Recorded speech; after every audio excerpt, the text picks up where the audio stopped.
Okay, well, it seems like here we've got a big consensus of suitability, and with a quarter of you disputing that, but I would buy into that, because here he's considering alternative approaches. There's a decision. Now, what is this concern about his university's recent assertion of claims to the patent? That's not a decision. What's that? It's context. Remember that when you're writing a case study, you're interested in the richness of the context. Because if the context doesn't matter, then you probably don't need a case study. But in this case, okay, this is an important context element. I put it at the end so you got to look in the middle to see whether there was a decision or not. Okay, we're getting better here. Intrusion lessons learned. A major bank had over 1 million customer records stolen by hackers that appear to be agents of a foreign government. The IT director wants to write a case study describing the events leading up to the incident and how they might be avoided in the future.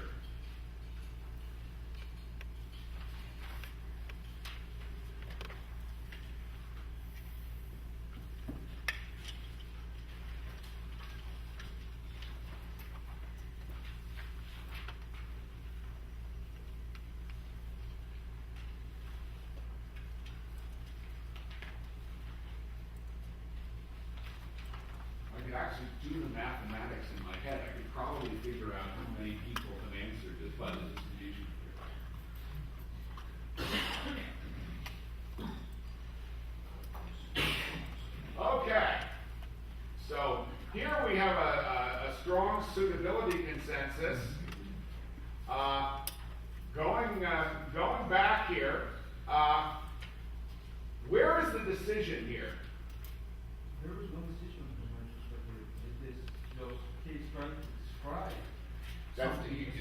That is exactly my attitude as written. Now, how could we turn this into a discussion case? To determine which of the lessons was the most appropriate course of action. Yeah. Well, we could write up the whole scenario and then basically stop at the point where you have a choice of different actions and then use that as a basis to discussion. So, in virtually every case where you've got something that's not a good fit, you have the ability to modify the case to make it a good discussion case. Often what that involves is stopping before the decision is made and then opening up what options. Now, in general, when I'm writing a case, I prefer to be in a situation where the decision has not been made. Because as soon as the decision has been made, all of a sudden the narrative is going to change to support that decision. When I talk to people, they're going to explain things so that the decision they made makes absolute sense. When they're still in the process of trying to make the decision, however, they don't know. And so as a consequence, you're in a much better position to get an unbiased view of what their perspective is going to look like. Mr. Grandon. Yes? The percentage that you're showing comes from a survey of how many placements Those percentages come from what people have just sent in here. This is a live survey from people's cell phones, and so basically what this is telling me is half the people said it was very suitable. The incorrect half. That's it. It's not as easy as it looks, and that's the reason why I like to go through this exercise, because I could tell you about it. Well, in fact, I did tell you about it before these slides, and everyone's saying, oh yeah, of course, the decision needs to be made, but then when you actually face scenarios, you actually have to think a little bit. Security audit checklist. An accounting firm has developed a security audit checklist that has proven very effective in identifying systems weaknesses before actual intrusions occur. It seeks to develop a case study to describe the audit process and provide examples of its past effectiveness.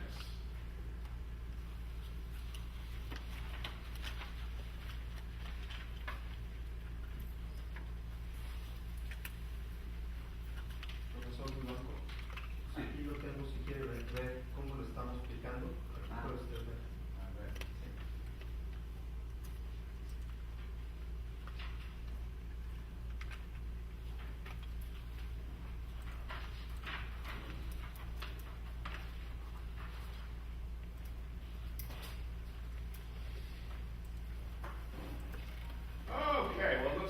getting a consensus on the unsuitable.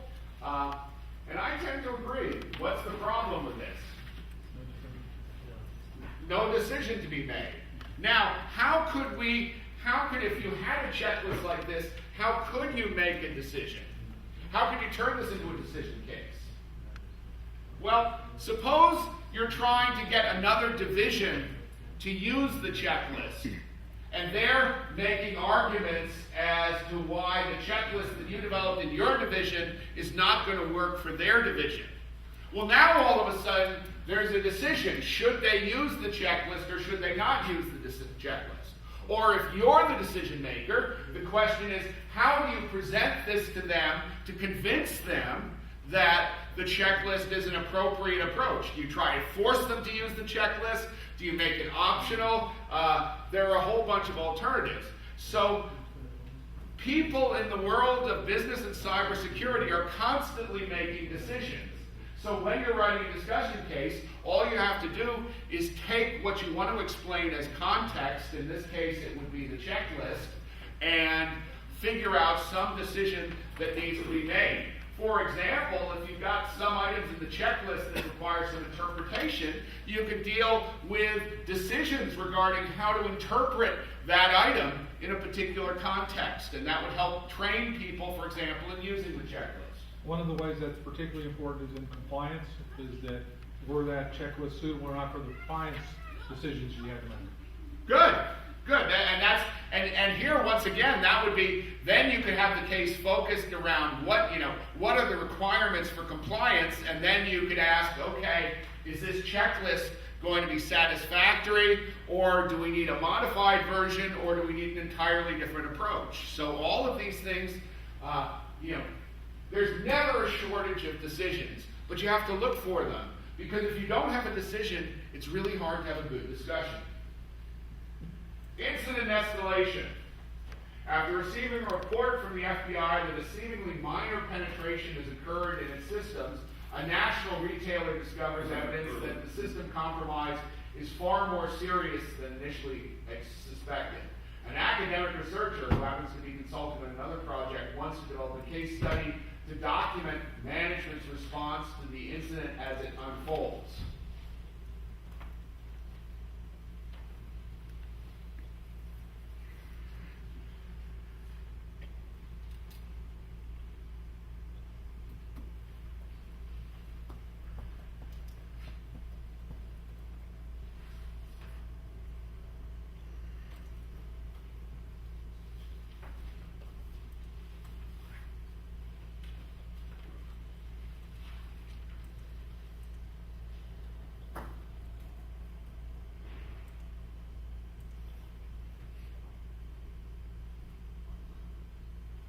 Okay, so we seem to have a general consensus on the unsuitable side, and as written, I would probably agree with that.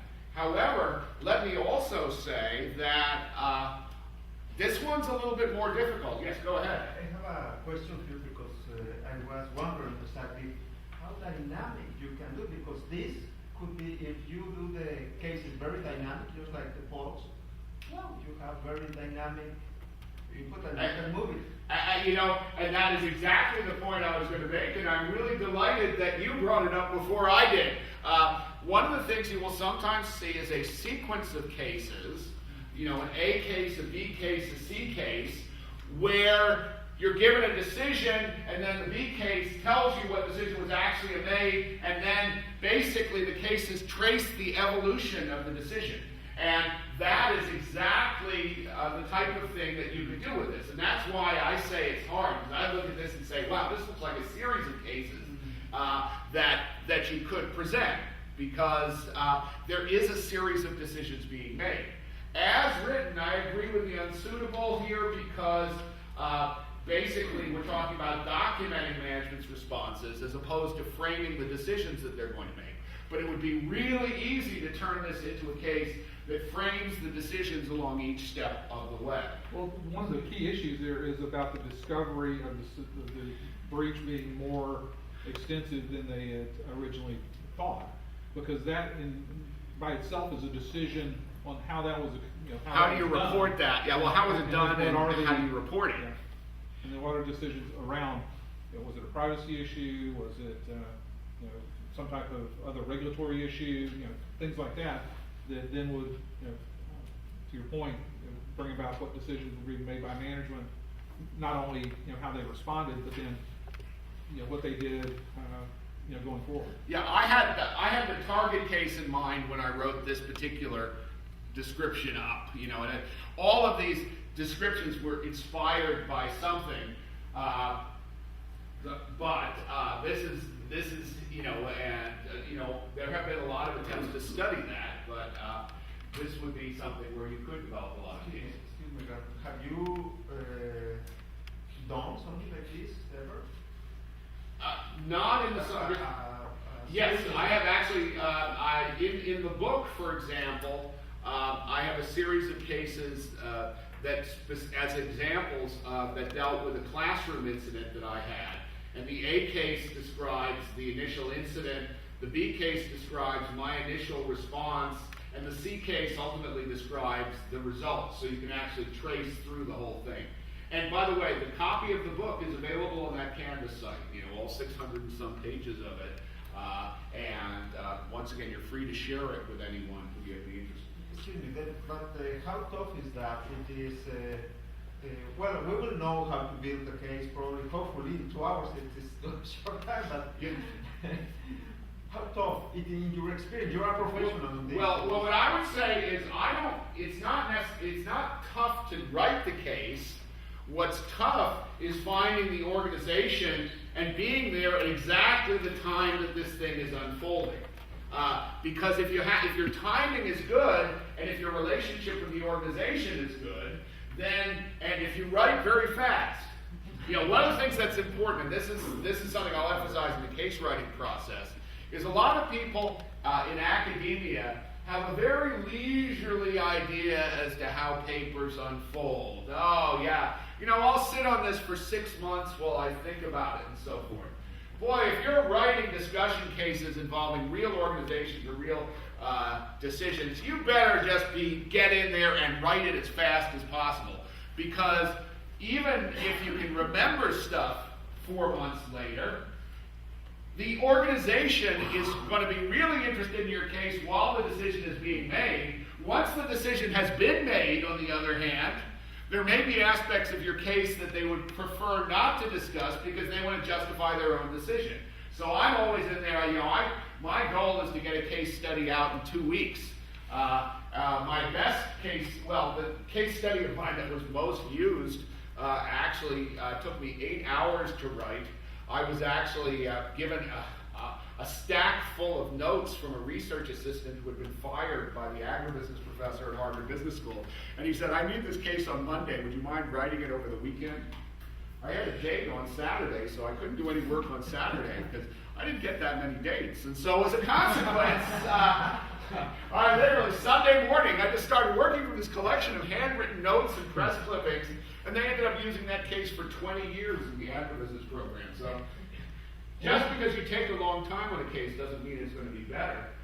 I think probably the big thing working in my favor there was the ignorance of the situation, because I had to explain everything.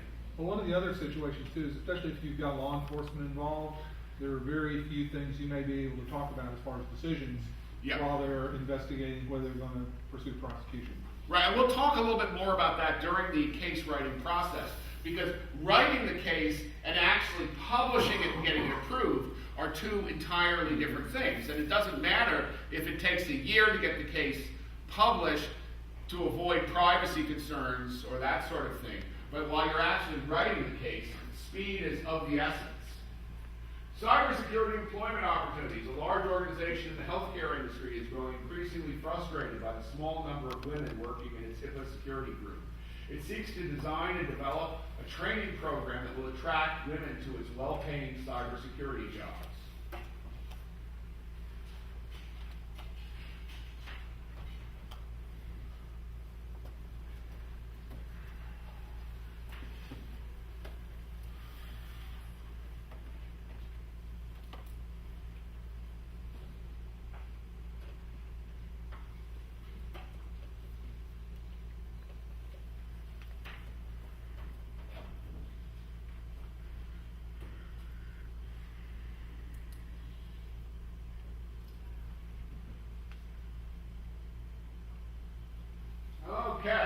we seem to have a pretty strong consensus on the suitable, and I agree here because it seeks to design and develop a training program. This is what you might call a design case. Sometimes a discussion case involves a choice between specific options.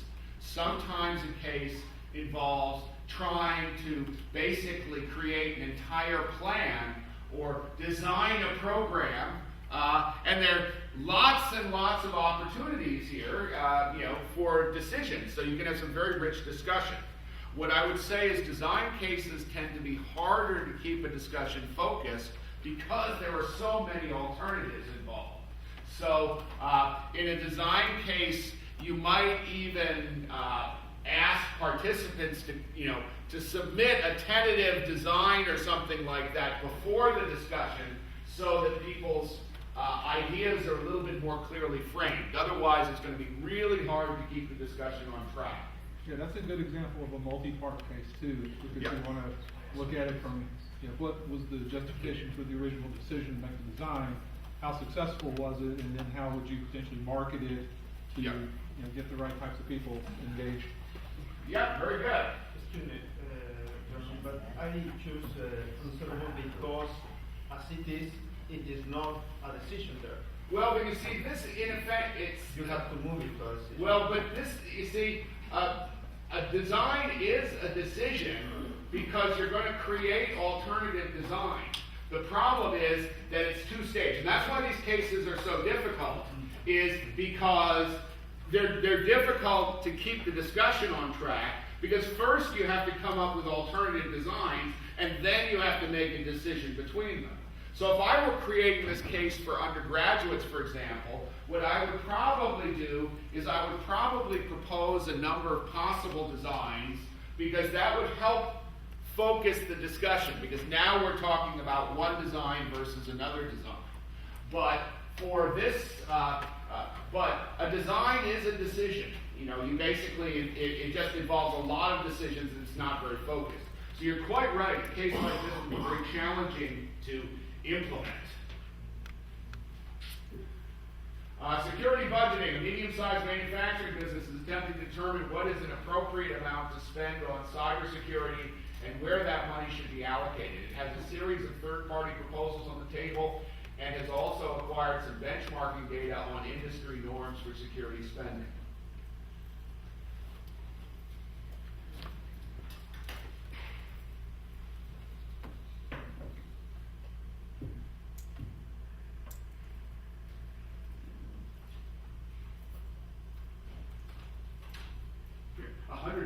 Could have actually meant I could have had 40 people all agreeing. All right, well, we're already seeing a strong consensus here. In fact, I would be scared to vote unsuitable given this, and I think I completely agree with the consensus here. Basically, we have a determination, in other words, a decision. We have some alternatives. This is like an ideal type of case, just basically to have and I've written some cases like that, not in the security area, but for example, when our university was trying to decide on what kind of content management system to have, they had a bunch of proposals on the table, and the case was basically built around establishing the needs of the university and then identifying characteristics of the proposal, and then the students basically discussed which of these proposals seemed to make more sense. Okay, last one. Cloud migration. The division of a multinational corporation has just completed a total migration of its IT facilities to the Amazon Elastic Cloud. During the course of the migration, it discovered many unsuspected vulnerabilities in its system that it suspects may be present in the other divisions that still host their own IT. It wants to develop a case to document these vulnerabilities and to present the implementation approach that it pursued.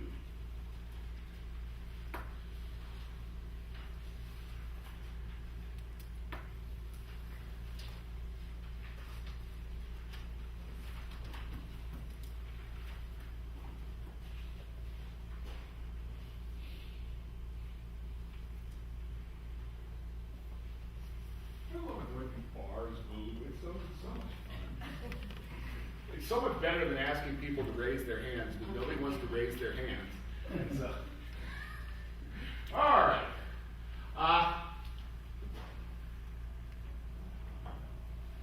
So we seem to have a consensus on the suitable. I'm going to come down on the unsuitable side here because of the objectives. It wants to develop a case to document these vulnerabilities and present the implementation approach that it pursued. There's no decision here. Now, it would be really easy to turn this into a discussion case if you just stop here and say, instead of having this last sentence, say it wants to develop it's seeking to figure out how to inform the other divisions about this problem without producing parochialism or not invented here or something like that. I mean, this is an interesting implementation problem. There's a lot of ways you can communicate this. Maybe a shorter sentence. It's trying to decide how to communicate this information to other divisions. Now all of a sudden you have a decision to be made. Or you take it from the idea of they pursued a specific implementation, and how did they come up with that to address the vulnerabilities and communicate? Sure. And then, basically, at that point, then what you would do is you would stop it when they're trying to decide how to implement, and then you would look at different approaches that they considered. And so whenever you've got a case where a decision has been made, you can always go back to the point where the decision was being made and document it. The only risk there, as I say, is that you will tend to get a narrative that supports whatever decision was made, unless the person who made the decision was fired, and the purpose of the case study is to show what a bad decision it was, in which case you're going to rationale saying, why would the idiot have made this decision? But most companies do not want to expose that. Yes? I have two questions here. Well, the first one is what we have discussed, is that I put very simple because from my perspective, it is a decision. It is you have to decide how to implement on the Amazon Elastic. Well, and that, you see, that is something, if you frame it that way, then that's absolutely correct. That's a really good decision. How do I implement on the Elastic Cloud? The point is that here it states it wants to develop a case to document the vulnerabilities. That's not a decision. That's context. Come on. That's Yeah. context. If you want to put it in the Amazon Elastic Cloud, then you have to put the context. How have you already done it? Like you see, he has just completed the total migration to the Amazon Elastic Right Cloud. or wrong, it has been deployed that way. You've got the idea perfectly. It's just a matter of the specific wording of this thing. So I mean, you've got the idea absolutely right. It's just, and this is the reason why I make these things a little. Or, for example, it could be that after completing the migration, they find some performance problems or cost problems. Now what can I do? How do I solve these problems? That's a perfect. Excuse me, but I don't agree. If you have to put the vulnerabilities that you're facing, and that's the key part, that's the context for the decision. Well, you see, the point is the unsuspected vulnerabilities here were present in its system before it migrated. Right. So it solved those vulnerabilities at this point. Correct. Or accepted. On the, Yeah, or in the Amazon AAC. Okay, but you have to put the context and present the implementation. That's how you build the decision from my perspective. Well, you see, and that's what the point I'm making is that this would be a great discussion case for another division. If you say, okay, another division is trying to decide whether to go to the Elastic Cloud, and then this is the context for that decision. And I agree with you completely in that, if the case is presented that way. This is, basically this is an example. What a lot of people want to do is they want to write a best practices case where they're the star. And this looks like an attempt to write a best practices case where I'm the star.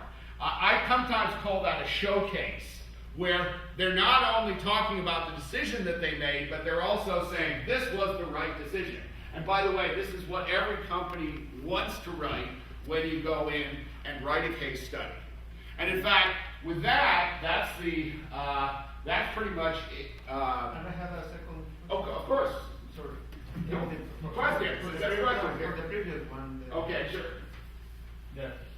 And these discussion case studies, you mentioned that they are very interesting for doing interdisciplinary talking. So how about the Amazon Elastic Cloud terms? You see, this is not theory, but this is the name of a brand. Let's say we could go to another corporation and they call it differently, another provider. I know that Amazon is the biggest one, but there are several other providers, Rackspace, whatever. So how do you put if we're talking theory, then we are in a theoretic terms. We're using theoretic terms that for me means something, and for the gentleman over there from Russia mean nothing, for instance, because he's not in the field. If I were writing this case, there would be a whole section on what the Amazon Elastic Cloud is, explaining it. Definition. Right. And by the way, what you could do is you could have a case that describes the complete migration. All you have to do is add one sentence to the end saying, our company has decided, is trying to decide whether or not to follow the model of this previous division. Now it's a discussion case because you have a clear decision. Do we follow this model or do we not follow this model? So that's when I created these, I tried to create some that were kind of on the borderline, because I want you to understand, very often you can adjust decisions to make them, or you can adjust the cases to turn them into a specific decision. But if you don't have the decision focus, it's much, much harder to discuss. It tends to turn into a lecture. Okay, so why don't we take about a 5-minute break now, and then we'll come back, and I will not walk you through the whole case writing thing, because there's actually 2 or 3 hours worth of video in that Canvas site if you want a complete walkthrough of it. I'll just give you an idea of the stages of writing a case, and then if you're interested in writing a case, you can go to these resources and go to the book and find out more. Literally, I have 12 minutes before we break for lunch, and I know better than to delay and I was anticipating that we might run over after the interactive exercise that we had about whether something's a good discussion case or not, and that's fine, because what I've done is I've put all the resources that relate to the actual case writing process on the Canvas site. And so what I'm just going to do is just give you a quick idea of what those resources are and a broad overview of the case writing process, which I devised into a series of stages. Now, I do this through something I call the case writing checklist. And the case writing checklist is this long document. It's like a tax return in length. Never in my life have I ever done a case where I did every step of the case writing checklist. Just impossible. But by the same token, there has always been at least one instance where I had to use each element of the checklist. So it's more of a way of reminding myself what needs to be done. So the basic idea of the checklist is probably the single biggest mistake that I have seen in cases submitted to the journals that I write is that people haven't decided what type of case they're writing by the time they've completed the case. So I can't tell if it's a research case or a discussion case or an example case because people have merged all those things together. That's the reason why I spend so much time thinking about or encouraging people to think about the type of case they're writing.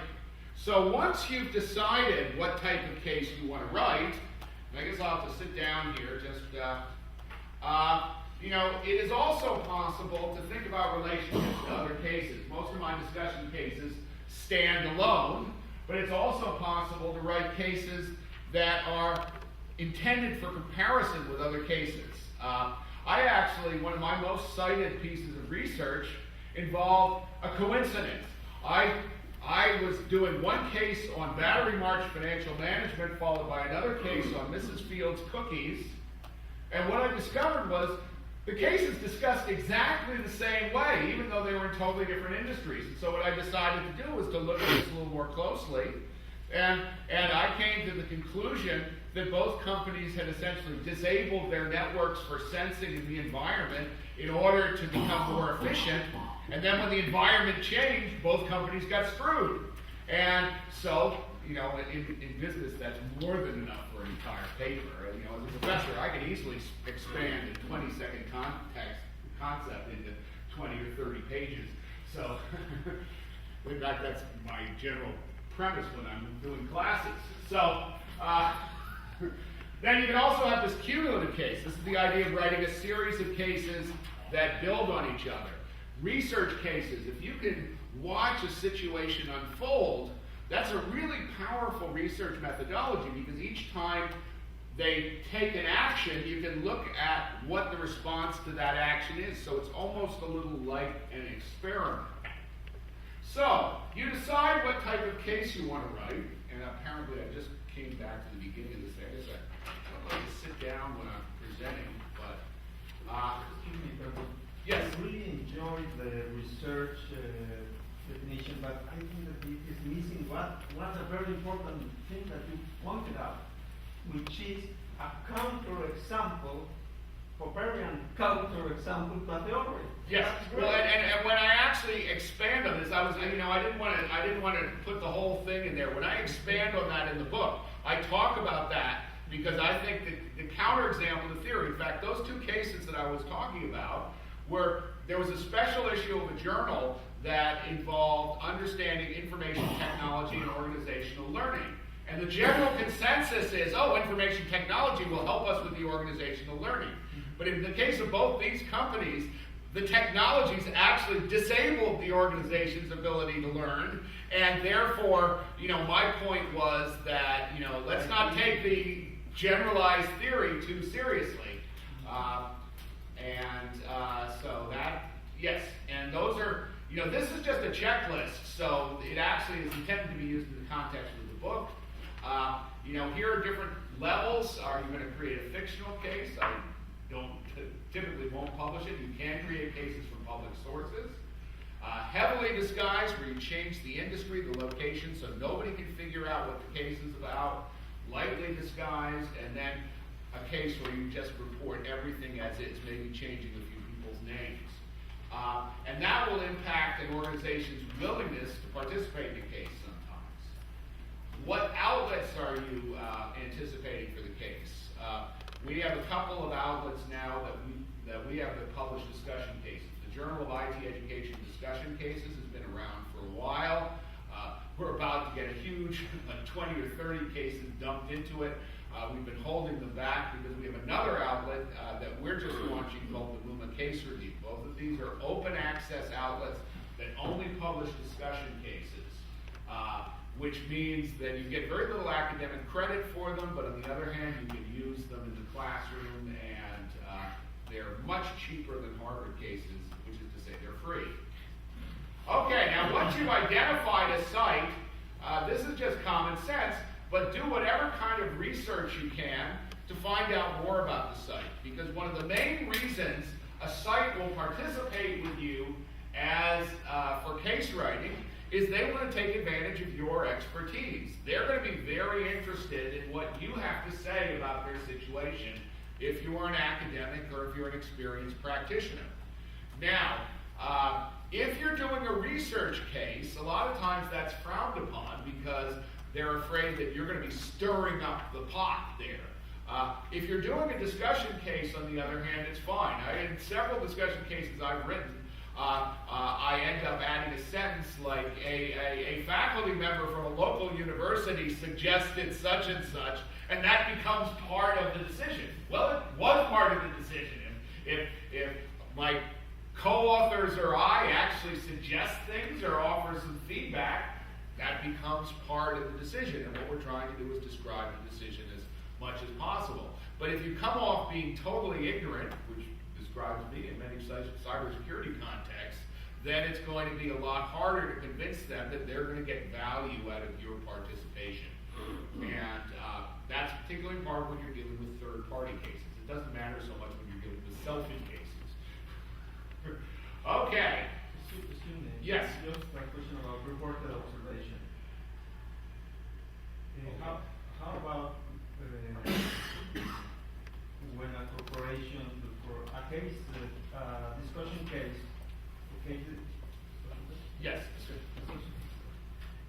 about a corporation that is very easily identifiable. Let's say a very large corporation, and you want a discussion case. How do you avoid the observation to be defined in this organization? Well, in most cases, they don't care. That's 90%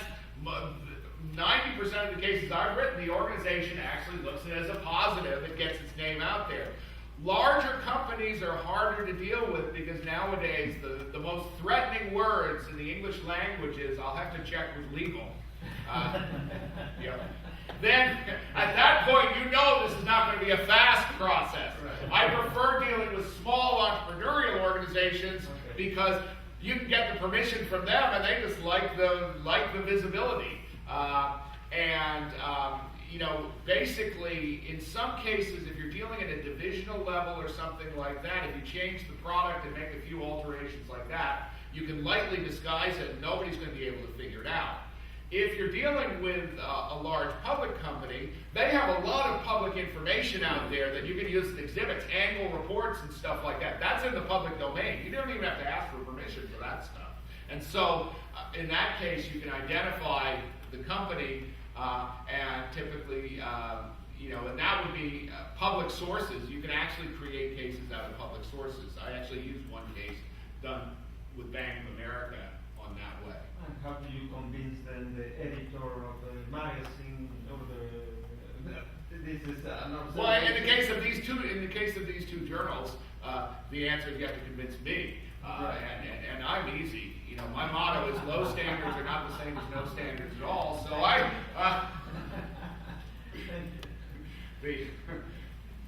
and I can tell you, there's a whole spectrum of attitudes out there. There are going to be some people who you would never be able to convince to publish a case like that, and there were other people who would look at the case and say, well, this is interesting, this would be a good discussion. And that's what I'm looking for in a discussion case. I'm looking for something that I think will lead to a good discussion in the classroom. Okay, so, I think I put links to the outlets on the Canvas site, some of the outlets that I have, so, and they're also, I discuss them in the book. Okay, so then you go in, you identify your case site. Now we're going to go through really fast. You have your first meeting. The most important thing that I try to do in the first meeting is find out what decisions are being made and who's making them. That's the most important thing, because if I can find an interesting decision, typically the case writing process will go smoothly. The next thing I do is I try to find out who would be approving the case. I've been burned once by not knowing who was going to approve the case. I had thought the president of this company was going to approve it. He thought he was going to approve it, but then he went up to the chairman of the board after I'd invested 80 hours in writing the case with a doctoral student, and I turned to the chairman of the board and said, well, they've already done this. I don't see what benefit to us it is. It makes our industry look too good.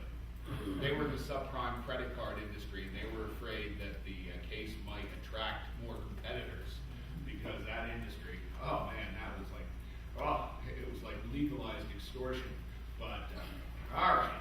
So these are, some of the things, and I literally have 2 hours worth of video going through each one of these things in great detail. So don't think that I'm shorting you. I'm just trying to prevent you from going into an unconscious state that would require paramedics to revive. Then I also suggest you bring along things like a sample case, your CV written in a way that's understandable, and so forth. Then I think about the topic. You have to decide what it is that you're trying to accomplish. For a discussion case, you almost always are interested in building decision making. What you need to worry about is that executives always want to showcase something that they can put on their website that will make their company look really good. And you want to make sure that you have an understanding that that's not the kind of case you're writing if you're writing a discussion case. If they want you to write a showcase, get them to pay you for it. Okay, so I'm not going to go through all these details. These are all part of step. I even give you Bloom's taxonomy and Simon's. What are you trying to do? What I normally do when I'm writing a case is I write the first page and see if the company will buy it. Before I do deep research, I just write the first page outlining the problem. You've got 3 first-page samples we'll discuss about this afternoon, If they say, oh yeah, this looks like it should be an interesting case, then I get into the details. Writing the first page, normally if I talk with the decision maker for an hour or two, I usually have more than enough material for a first page case, and then I can proceed.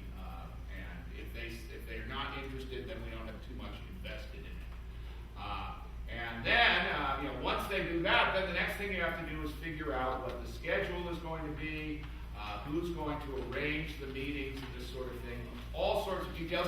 Just like any other project, if you were doing a consulting project, you'd have to do these same things. As I say, I go into them in probably more than necessary detail in the videos. Then you write the case. I give some sample organizations for the case. Typically what I do in discussion cases, I have the first page, which outlines the problem. Then I sort of describe the environmental context, the organizational context, the local context around the problem, and then I go down into the problem.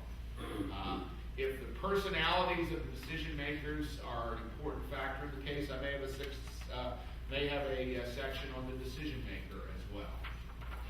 Excuse me, what you mentioned here that the situation is precisely the decision to be made. Right. Yeah, so that's, now for a research case, then it's a totally different organization. Normally you're going to put out the theory. And we're launching 2 journals at our college, the MUMA Case Review and the MUMA Business Review. And the MUMA Business Review publishes example cases and research cases. And we have some sample organization templates that you can use to sort of organize your thoughts about these cases that are fairly typical, so that could be a starting point. We also have videos describing each of the templates in each one of these cases. Okay, so now we're going on. And then finally, to gain case approval, I give you some details on the approval. There are certain things: who holds the copyright. You typically want to give the organization the right to make as many copies of their case as they want, even if they don't hold the copyright. You want to make sure that they understand that once the case is published, they can't recall it, because even if they recall it, it's still going to be out there, and you cannot put that genie back into the bottle, with the internet. And there are a few other things that I talk about, and so forth. So,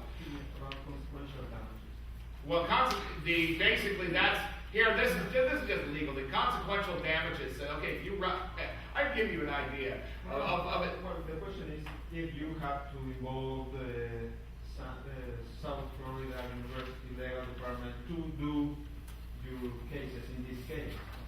No. You have to bring your lawyers and define the case, even if it is a short contract.